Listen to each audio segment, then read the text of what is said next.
咱先来看这个正确的逃生的观念，让一家卡瓦6个人顺利逃过火劫。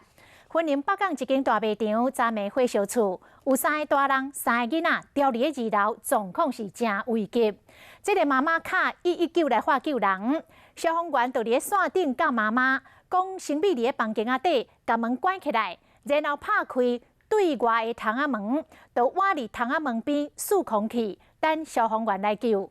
这妈妈保持冷静，照安尼做，受困20分钟后，6个人拢平安互救出来。3个小孩，我老婆6个人。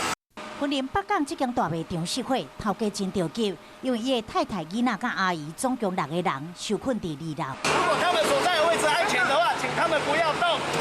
消防员拆掉2楼的门窗，厝内乌烟拢走出来，赶紧派气管啊冲入。陆续将受困的3名大人、3个囡仔拢救出来，好佳在只有受到轻伤。火警发生的时阵，因甲妈妈受困伫房间内，妈妈赶紧卡119。在房间里面吗？没错，往窗户边，先把房门关起来，尽量不要让烟跑进去，因为那个烟很毒，你一吸到烟你会呛晕哦。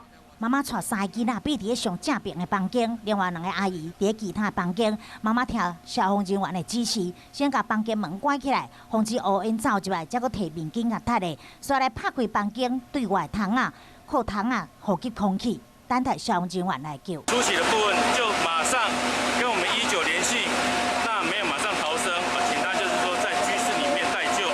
妈妈带3个囡仔，也搁有2个阿姨，6个人伫咧火场度过惊吓20分钟。好佳在第一时间就保持冷静，听消防人员的线上指导，关门防烟防火，也搁有开窗啊、数空气，等待救援。正确的逃生观念甲技巧，互因一家伙仔成功得救。